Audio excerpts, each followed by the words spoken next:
Hello students, मेरा नाम रविंद्र सिंह। श्री कृष्णा महाविद्यालय के ऑनलाइन क्लास में आप सभी का स्वागत है। आज मैं पढ़ाने जा रहा हूं बीएससी थर्ड ईयर की क्वांटम भौतिकी, जो कि पहला पेपर है क्वांटम भौतिकी, क्वांटम फिजिक्स। ये पढ़ाने जा रहा हूं, जिसमें से पहला टॉपिक का नाम है यूनिट फर्स्ट का क्वांटम सिद्धांत का विकास। ठीक, तो पहले क्वांटम से पहले हम क्लासिकल की बात करते हैं कि क्लासिकल फिजिक्स के बाद ही ये क्वांटम आया है। ठीक है, तो पहले क्लासिकल फिजिक्स की बात करते हैं, उसके बाद हम पढ़ते हैं।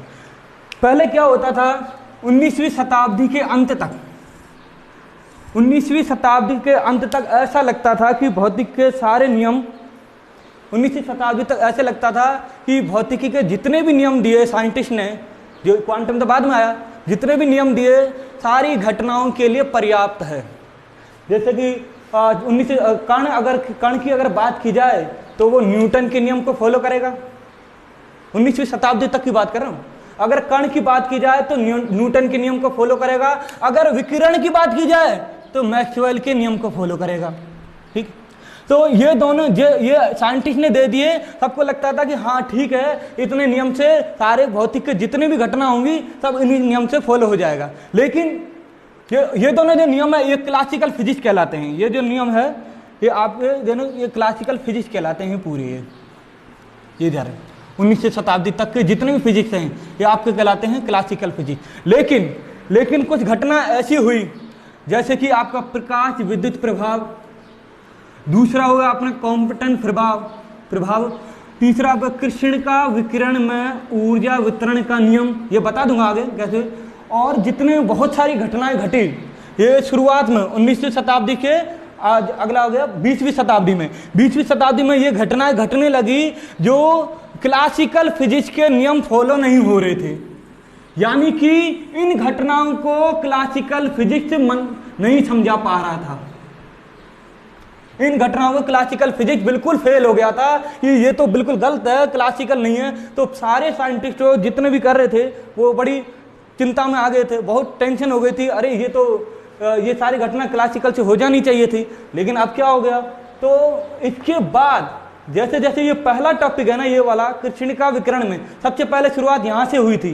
तो जब इसके रिसर्च कर रहे थे, ऊर्जा वितरण निकाल रहे थे, तब क्लासिकल फिजिक्स फेल हो गया था। तो यहीं से ही एक फिजिक्स का नाम, दूसरा फिजिक्स का नाम रखा गया, वो है आपका क्वांटम फिजिक्स। नया नाम रखा आपका क्वांटम फिजिक्स। तो सीधी सीधी बात है, अगर कोई भी भौतिक घटनाएं घटे, अगर आप क्लासिकल फिजिक्स लगाते हो, क्लासिकल के रूल लगाते हो, अगर वो फेल हो जाए तो वो आपको क्वांटम फिजिक्स लगेगा।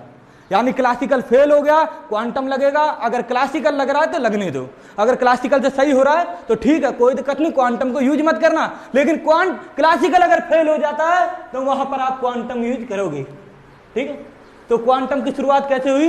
क्लासिकल फिजिक्स की असफलता के कारण हुई। क्लासिकल फिजिक्स की असफलता के कारण क्वांटम यूज हुआ।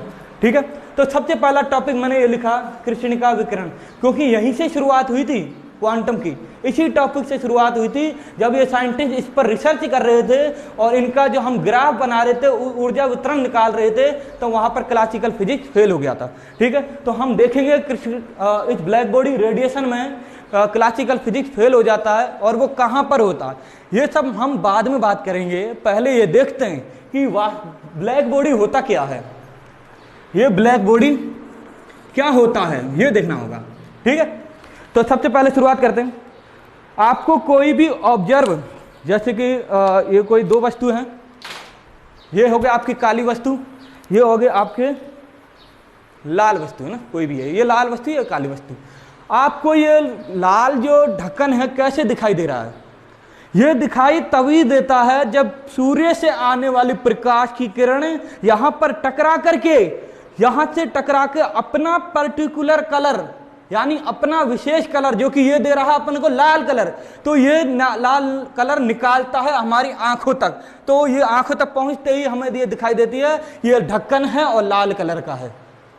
कोई भी वस्तु तभी दिखाई देती है जब प्रकाश यहाँ पर टकराती है और हमारे पास पहुंचती है। लेकिन जब मैं बात करता हूं काले ढक्कन की, यानी ब्लैक कलर की, यहां सूर्य से आने वाली प्रकाश की किरण यहां पर टकराती है लेकिन ये क्या करती है, सारे प्रकाश किरण को अपनी तरफ ऑब्जर्व कर लेती है, यानी अवशोषण कर लेती है और हमारी आंखों तक नहीं पहुंचाती है, और इसलिए ये हमें ब्लैक कलर दिखाई देता है। ये ब्लैक कलर तो तभी दिख रहा है क्योंकि आसपास कोई दूसरा कलर है। अदरवाइज अगर हम अंधेरा कर दें तो ये आपको ये नहीं दिखाई देगी ना, ये दिखाई देगी। ये तो तभी दिखाई देगी जब कोई प्रकाश हो। और ब्लैक ये क्या कर रहा है, प्रकाश किरण को अपनी तरफ ऑब्जर्व कर रहा है और हमारी तरफ आंखों तक नहीं पहुंचा रहा है, इसलिए हमें ये ब्लैक बॉडी कहलाता है। और आपने देखा होगा कि जब अच्छा आपसे पूछता हूं कि इन दोनों को मैं धूप में रख देता हूं, यानी सूर्य की रोशनी में रख देता हूं, तो सबसे पहले कौन सा गर्म होगा? ऑब्वियस सी बात है, आप सबसे पहले इसको कहेंगे कि काली वस्तु सबसे जल्दी गर्म हो जाती है अन्य वस्तु की तुलना में। तो क्यों? क्योंकि ये वस्तु प्रकाश की आने वाली सारी किरणों को, यानी सूर्य से आने वाली सारी किरणों को अपनी तरफ अवशोषित कर लेती है, अपनी तरफ ऑब्जर्व कर लेती है, इसलिए ये गर्म हो जाती है।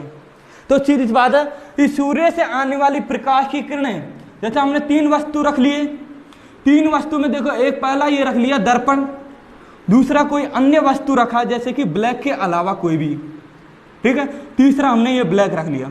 प्रकाश की आने वाली किरणें कुछ ऐसी वस्तु होती है जैसे कि दर्पण, जो टकरा करके पूरी तरह से हमारे पास वापस आ जाती है, और कुछ वस्तु ऐसे होती हैं जो सूर्य से आने वाली प्रकाश की किरण यहाँ पर टकराती हैं और कुछ भाग ट्रांसमिट कर देती है, कुछ प्रकाश किरण आ रही हैं और टकरा अंदर जाने के बाद कुछ भाग ट्रांसमिट हो जाती है। और कुछ वस्तु जैसे ये कि ब्लैक बॉडी, ये ब्लैक वस्तु है, सूर्य से आने वाली प्रकाश किरण को पूरी तरह से ऑब्जर्व कर लेती है, पूरी तरह से अवशोषित कर लेती है, और ना ही ये रिफ्लेक्ट करती है और ना ही ये ट्रांसमिट करती है। तो ब्लैक बॉडी, पहली बात इतनी बात क्लियर हो गई कि ब्लैक जो बॉडी है, ब्लैक बॉडी या विकिरण या प्रकाश को अवशोषित कर लेती है पूरी तरह से।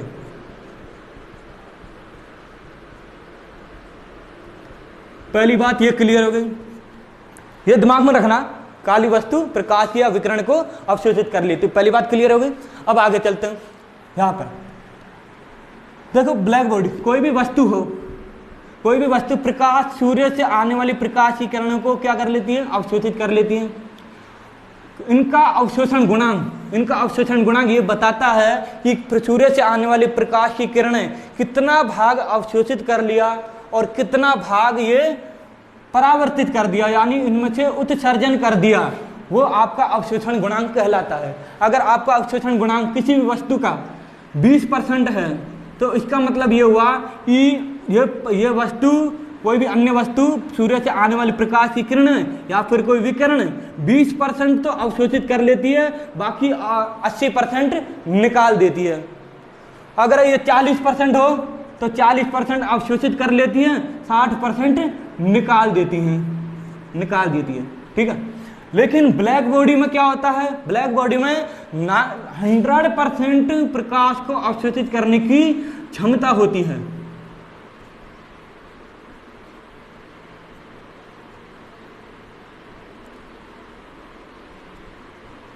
सौ % अवशोषित करने की क्षमता होती है। इसी ब्लैक बॉडी को हम बोलते हैं आइडल ब्लैक बॉडी, यानी आदर्श कृष्णिका वस्तु, ठीक है। ऐसा ब्लैक बॉडी जिसमें सूर्य या विकिरण को पूरी तरह से ऑब्जर्व कर लेती है, यानी अवशोषित कर लेती है और 1 भी % बाहर नहीं निकालती है, उसको कहते हैं आइडल कृष्णिका बॉडी। तो उनका अवशोषण गुणांक, ब्लैक बॉडी का अवशोषण गुणांक 1 होता है, यानी कि इकाई होता है, गुणांक आपका इकाई होता है, क्योंकि आपतन और परावर्तन इन दोनों का इनका दोनों का डिवाइड करते हैं। आप कितना आपतित हुआ और कितना परावर्तित हो गया, इनका डिवाइड करते हैं तो इसका मान निकल कर आता है आपका अवशोषण गुणांक। लेकिन जब 100% आ गया तो पूरे ये कहेंगे कि आपका अवशोषण गुणांक इकाई होता है, ब्लैक बॉडी का अवशोषण गुणांक इकाई होता है। तो ये हो गया दूसरी बात कि ब्लैक बॉडी का अवशोषण गुणांक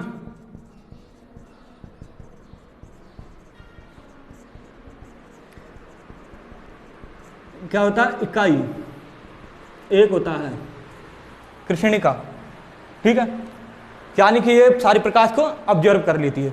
अब आते हैं टेम्परेचर, जो कि मैंने बताया था कि काली वस्तु क्या हो जाती है, सबसे जल्दी गर्म हो जाती है, तो ये गर्म होने लगती है। ब्लैक बॉडी में टेम्परेचर क्या होने लगता है, गर्म होने लगता है, गर्म होने लगता है। और जैसे ये गर्म होती है तो बाद में ये क्या करने लगती है, विकिरणों को उत्सर्जित करने लगती हैं।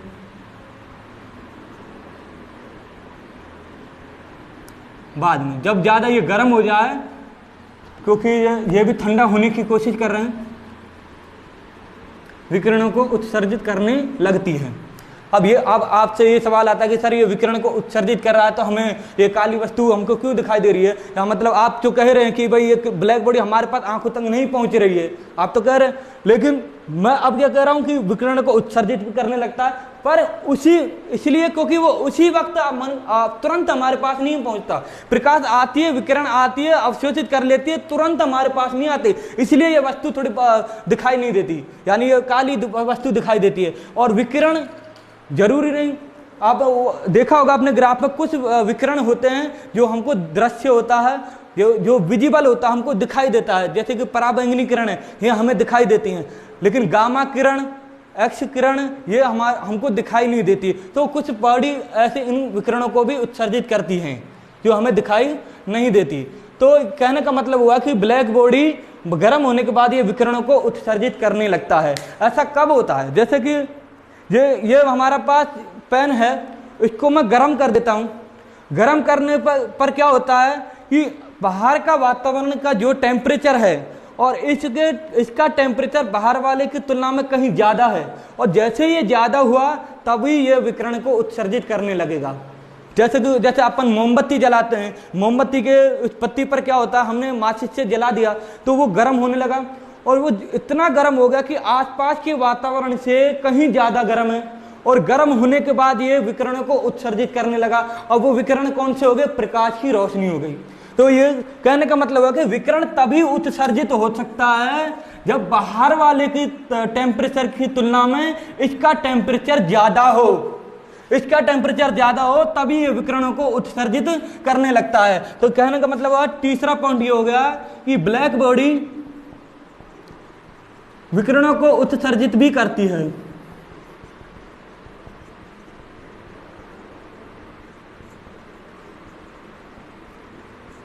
विकिरण उत्सर्जित करती हैं। अब आते हैं, साइंटिस्ट ने यानी वैज्ञानिक ने एक लैब में एक ऐसा कोटर बनाया, उस कोटर को बोलते हैं हम कृष्णिका कोटर। ऐसा कोटर बनाया कि जो भी प्रकाश की किरणें या विकिरणों को आती हैं और वो पूरी तरह से अवशोषित कर लेती है। अब कैसे होती है, ये आपका मेन टॉपिक है, इसी पर ज़्यादा ध्यान देना है। वो अवशोषित कैसे कर लेती है, ये आपका एक कोटर हो गया, क्यों कोटर बोलते हैं, और इसके अंदर वाला जो भाग है ये काले रंग से लेप किया हुआ है, ये काले रंग से लेप किया हुआ है, लेप किया हुआ, काले रंग से लेप किया हुआ है ताकि ये विकिरणों को अवशोषित कर ले। माना कि हाथ से कोई विकिरण आती है, विकिरण आने के बाद अंदर गया, एक छोटा सा छेद होता है, एक कोटर में छोटा सा छेद होता है, प्रकाश की कोई भी विकिरण अंदर आती है, अंदर आने के बाद इस ब्लैक वाले भाग पर टकराती है, और ये ब्लैक वाला भाग क्या करता है, अपनी तरह से पूरी तरह से ऑब्जर्व कर लेता है। तो पूरी तरह से तो ऑब्जर्व नहीं कर पाता, लगभग 99% तक तो ऑब्जर्व कर सकता है। आदर्श जो कृष्णिका है 100% जो अवशोषित करती है, वो पूरी लाइफ में नेचर में ऐसा कोई बॉडी नहीं जो 100% अवशोषित कर ले। यहाँ तक कि बस 99% ऑब्जर्व कर पाए, ये सिर्फ 99% तक ऑब्जर्व कर सकती है। तो ब्लैक बॉडी जो है 99% ऑब्जर्व कर लिया, बाकी के भाग को परावर्तित कर दिया, यानी उत्सर्जित कर दिया, परावर्तित कर दिया, बाकी के बाद अवशोषित, कुछ भाग जो रह गया वो परावर्तित हो गया, यहाँ से जा रही है, और ये 99% अवशोषित कर लिया, कुछ भाग परावर्तित हो गया। देखो ये मोटी लाइन में खींचे, ये थोड़ी सी पतली लाइन हो गई, क्योंकि इसकी जो तीव्रता है वो कम हो गई है। फिर यह जाने के बाद सीधा इन ब्लैक बॉडी इस वहाँ पर आकर के टकराती है, इसमें से 99% अवशोषित कर लेती है, बाकी भाग को परावर्तित कर देती है। तो इसकी भी तीव्रता कम हो गई। जैसे ये प्रकाश की किरणें फिर वहां से सीधा ऊपर जाती हुई इस ब्लैक बॉडी से टकराती है, तो यहां से भी 99% अवशोषित कर लेती है और कुछ भाग को ये परावर्तित कर देती है। तो जैसे अब ये प्रकाश की किरण आई है या विकिरण आई है, यहाँ से टकराया, फिर इधर से टकराया, फिर ऊपर टकराया, फिर इधर जा रहा है। अब जैसे इधर जा रहा है इस ब्लैक वाले भाग पे, यहाँ से टकरा करके अवशोषित कर लिया, कुछ भाग छोड़ दिया। ऐसे करते करते करते ये इसकी तीव्रता भी कम होती जाती है और एक में अंदर समा जाता है। तो कहने का मतलब ये हुआ कि कोई भी विकिरण आ रही है, इस कोटर के अंदर चले जाने के बाद बाहर नहीं निकलता है। ये अंदर गया तो चला ही गया, अब बिल्कुल बाहर नहीं निकलने वाला, क्योंकि इसके अंदर काले रंग का लेप किया हुआ, क्योंकि काली वस्तु भी किसी विकिरण को अवशोषित कर लेती है। अब देखिए ये बात कर रहा हूँ कार्बन ब्लैक। ये कार्बन ब्लैक एक ऐसा वस्तु है जिसमें 99% प्रकाश को अवशोषित कर लेती है। ठीक, जैसे रॉड को गर्म करते हैं, ये हमारा रॉड है, इसको हम गर्म करते हैं तो ये गर्म होने लगता है, और इसका और ज़्यादा गर्म करते हैं तो पहले ये लाल कलर, उसके बाद फिर संतरा या ऑरेंज कलर, फिर और गर्म करते हैं पीले कलर में बदलता है, उसको और गर्म करते हैं नीले कलर में बदलता है, उसको और ज़्यादा गर्म करते थे सफ़ेद कलर में हो जाता है। तो कहने का मतलब हुआ कि जब हम गर्म करते हैं ये अवशोषित कर रहा है, उसके बाद फिर ये बाद में विकिरणों को छोड़ रहा है, यानी उत्सर्जित कर रहा है ताकि हमारे आंखों तक पहुँच पा रही है और हम उसको देख रहे हैं। तो सूर्य कैसा है? आपका जो सूर्य है वो गर्म है, पूरा इतना बहुत ज़्यादा गर्म है आसपास के वातावरण की तुलना में, और वो इतना गर्म है कि वो वहाँ से विकिरणों को उत्सर्जित करने लगता है। तो हकीकत में सूर्य का वास्तविक रूप क्या है? देखा गया कि वास्तविक रूप सूर्य का वास्तविक रूप एक आदर्श बॉडी यानी एक ब्लैक बॉडी के समान है। ये सूर्य जो है आपका ब्लैक बॉडी है और सबसे अच्छा एक अच्छा ब्लैक बॉडी है आपका सूर्य।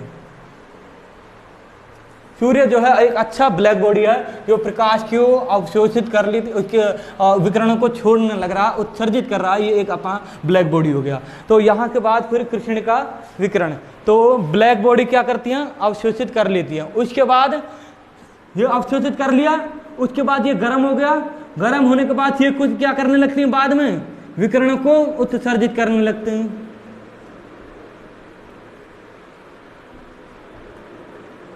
इन विकिरणों से उत्सर्जित करने लगते हैं। गर्म होने के बाद ये बाद में विकिरणों को उत्सर्जित करने लगते हैं। अब उच्च उत्सर्जन से इनके लैम्बडा के मान और टेम्परेचर, कितना टेम्परेचर हुआ, और इसकी ऊर्जा,